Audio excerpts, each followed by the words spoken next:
ஓம் சாந்தி. எல்லோரும் குஷியாக இருக்கீங்களா? இன்றைய முரளிலிருந்து நச்சுன்னு 4 பாயிண்ட். ஃபஸ்ட்டு பாயிண்ட் வந்து ஈஸ்வரிய வழி, தெய்வீக வழி, மனித வழி மூன்றிலும் உள்ள முக்கியமான வேறுபாடு என்ன? ஈஸ்வரிய வழியின் மூலமாக நீங்கள் பரந்தாமம் வீட்டுக்கும் போகிறீங்க, சொர்க்கத்தில் உயர்ந்த பதவியை அடையிறீங்க. தெய்வீக வழிப்படி நீங்கள் சதா சுகமுடையவராக ஆகிறீங்க. அதுவும் கூட இந்த சமயத்தில் தந்தைக்கிட்டேருந்து அடைந்த ஆஸ்தி தான் அப்படின்னு சொல்கிறார். மனித வழியின் மூலமாக நீங்கள் துக்கம் உடையவராக ஆகிறீங்க. ஏன்னா சிருஷ்டி சக்கரத்தில் நீங்கள் கொஞ்சம் கொஞ்சமாக இறங்கி வர வேண்டியது இருக்குது. ஆத்மாக்கள் சத்வரஜோ தமோ நிலையில் இறங்கி வர வேண்டியது இருக்குது. இதற்கு நீங்கள் குறிப்பாக 2 படத்தை ஞாபகம் வச்சுக்கணும் அப்படின்னு சொல்கிறார். ஒன்று சிருஷ்டி சக்கரத்தினுடைய அந்த சக்கரம், சுயதர்சன சக்கரத்தினுடைய படமும் கல்ப விருட்ச மரத்தினுடைய படமும் ஞாபகம் இருக்கணும்.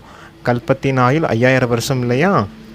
அப்போ 5000 வருஷத்தில் நாம் எப்படி இறங்கி வரோம் அப்படிங்கிறது ஞாபகம் இருக்கணும். அது சினிமாவோட ஒப்பிட்டு சொல்கிறார். சினிமா ட்ராமா இருக்குது இல்லையா? அது 2 மணி நேரம் படம், 2 மணி நேரத்தில் முடிஞ்சு போயிடும். இது 5000 வருஷத்துக்கான ட்ராமா. 5000 வருஷம் முடிஞ்சோடனே இந்த ட்ராமா மறுபடியும் ரிப்பீட் ஆகும் அப்படின்னு சொல்கிறார்.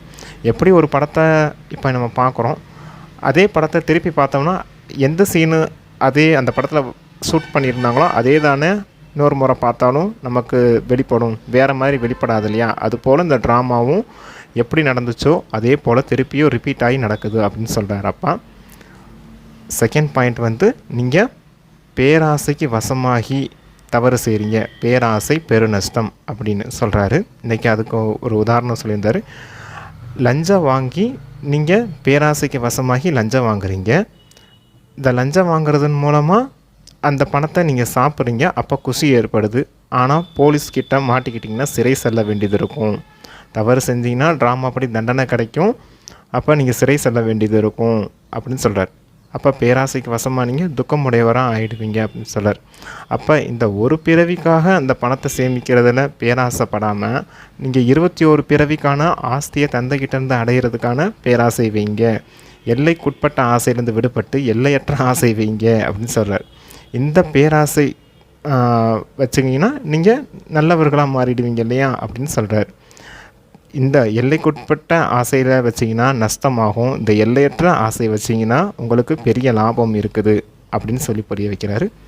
தேர்டு பாயிண்ட் வந்து நீங்கள் எந்த ஒரு தவறு செய்தாலும் தந்தைக்கிட்ட உண்மையாக இருந்து அதை மறைக்காமல் சொல்லணும். தந்தை அழிவற்ற சர்ஜனாக இருக்கார், டாக்டராக இருக்கார். டாக்டர்கிட்ட நோயாளி நோயை மறைக்கக்கூடாது. நோயை மறைச்சிங்கன்னா அப்போ கரெக்டான மருந்து டாக்டரால் கொடுக்க முடியாது இல்லையா? அதுபோல் தந்தைக்கிட்ட விகாரங்களின் நோய் என்னென்ன இருக்குதோ அதெல்லாம் வெளிப்படையாக சொல்லணும், வெக்கப்படக்கூடாது. தந்தை அதற்கு ஏற்ற மாதிரி ஞானத்தின் அறிவுரை கொடுப்பார், ஸ்ரீமத் கொடுப்பார். அதன்படி நம்ம நடக்கும்போது நம்ம அந்த விகாரங்கள்ன்ற நோயிலேருந்து விடுபட்டு போயிடலாம் அப்படின்னு சொல்கிறார். நீங்கள் எப்போ உண்மையானவர்களாக இருக்கீங்களோ அப்போ தான் நல்ல விதத்தில் நினைவு செய்ய முடியும்னு சொல்கிறார். அதுதான் அண்டர்லைன் பண்ண வேண்டியது. அப்போ நினைவின் சார்ட்டை பற்றியும் சொல்கிறார் அப்பா. நினைவு வந்து உங்களுக்கு தொடர்ச்சியாக 15 நிமிஷம் வைக்கலாம். அதுக்கு மேலெல்லாம் நினைவு செய்கிறாங்கன்னு சொல்கிறீங்க அப்படின்னா அது தவறு அப்படின்னு சொல்கிறார். பொய் சொல்கிறீங்க அப்படின்னு சொல்கிறார். ஏன்னா புத்தி அங்கங்கேயும் அலப்பாஞ்சிட்டே தான் இருக்கும். ஒரேடியாக ஏக்கிற ஸ்திதியிலே வந்துட்டீங்க அப்படின்னா நீங்கள் கர்மாதீத்த நிலையை அடைகிற மாதிரி ஆகிடும். ட்ராமா படி அது இறுதி நேரத்தில் நடக்கும். நேற்றும் சொல்லியிருந்தார், இன்றைக்கும் சொல்கிறார். ஓகே, இது தேர்டு. ஃபோர்த்து பாயிண்ட் வந்து அப்பா ஒரு வரதானத்தில் சொமான் கொடுக்குறாரு. நீங்கள் எல்லோரும் கல்யாணக்காரி, மாஸ்டர் விஸ்வ கல்யாணக்காரி அப்படிங்கிற சொமானில் இருக்கணும். நீங்கள் உங்களுக்கும் நன்மை செய்துக்கிட்டு மற்றவர்களுக்கும் நன்மை செய்துட்டு இயற்கைக்கும் நன்மை செய்யக்கூடியவங்களாக இருக்கீங்க அப்படின்னு சொல்கிறார். அப்போ நீங்கள் எப்போ இயற்கைக்கு நன்மை செய்யக்கூடியவங்களாம் ஆகிறீங்களோ அப்போ இயற்கையை வென்றவராக ஆகிறீங்க. அப்போ இயற்கையை வெல்லும் போது இயற்கை கூட உங்களுக்கு சுகம் கொடுக்கக்கூடியதாக மாறிடுது. கூடவே நீங்கள் மாயையை வென்றவராகவும் ஆயிடுறீங்க.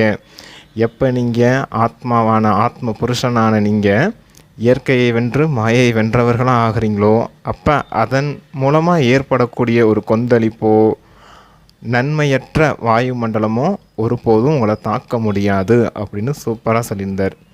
ஓகே, இந்த 4 பாயிண்ட்டு தானே இல்லை, நிறைய பாயிண்ட் இன்றைக்கி முரளியில் அப்பா சொல்லியிருக்காரு. நல்ல டீட்டெயிலாக முரளி படிங்க. ஓம் சாந்தி.